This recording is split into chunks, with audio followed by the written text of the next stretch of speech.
taxi bricks just barked to life like they were pissed off we woke 'em up.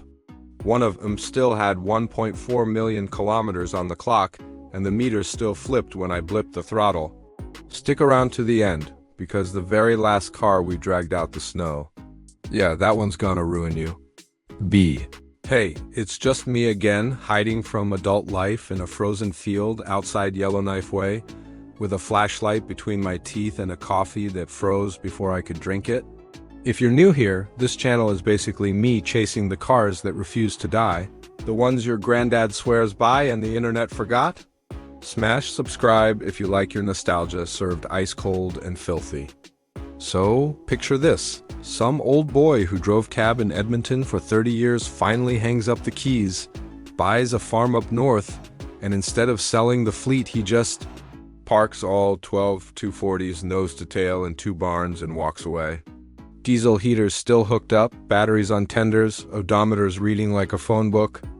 He passes in 21, kids don't want a state says, come get 'em before spring thaw turns the road to soup. We show up with 3 flatbeds, a Scandic, and way too much optimism. First one out is a 88 gigaliters in that cream with brown vinyl nobody ordered, but everybody ended up with.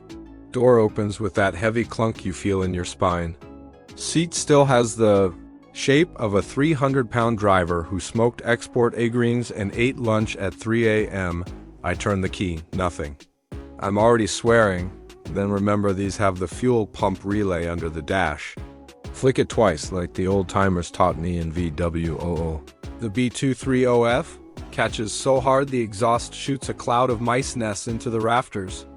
Idle is lumpy for 10 seconds, then settles to that sewing machine hum every Volvo guy knows in his soul.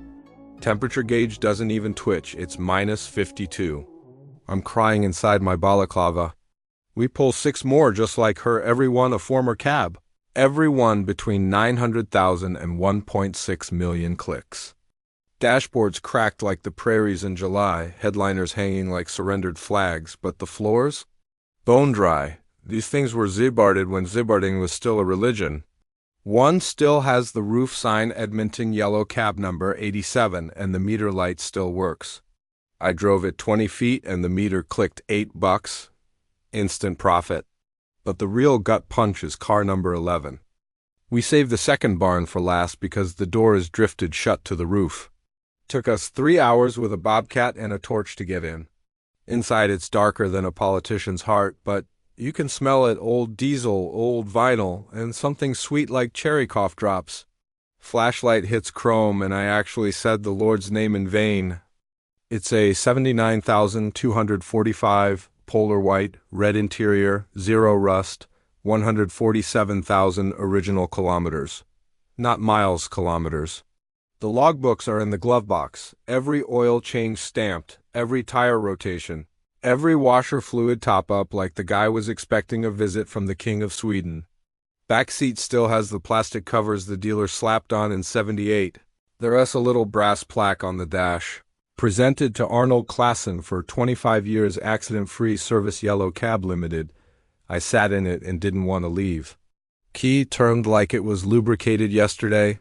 Starter barely spun and the thing lit off so smooth I thought it was a new CRV for half a second. Red dash lights glowing like Christmas, that perfect square hood stretching out forever. I revved it just to hear the intake roar bounce off the barn boards and I'm not ashamed to say I got misty. These aren't just cars, man. They're time capsules with seatbelts. They're proof that overbuilding the hell out of something simple actually works. No turbo, no computers, no lane keep nanny, just a cast iron block, a Bosch K-Jet that refuses to quit, and rear drums that still stop you like you hit a moose. So what are they worth today? Clean, low-mile 79 like Arnold's? Probably north of 25 grand Canadian to the right lunatic. The million-mile taxes. Still 5 to 8 grand running and driving because parts are stupid cheap and every farmer north of 53 has a spare transmission in the shed. Me? I bought Arnold's wagon on the spot. Drove it 1,800 kilometers home at 100 kilometers per hour, heat on 4, cassette of Gordon Lightfoot stuck in the Clarion, averaging 7.8 liters per 100. Got home with the same smile I had at 16 when I bought my first 244. So here's the question I'm gonna leave rattling around your skull tonight.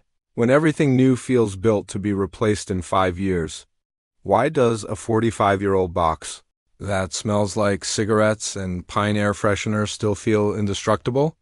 Drop your answer below, or just tell me the oldest car you ever started in stupid cold.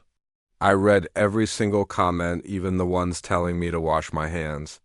Next week, we refiring up the 10-liter Comet we found under a tarp in the same barn. Pray for us. See you in the comments. Keep your fluids fresh and your battery tenders plugged in.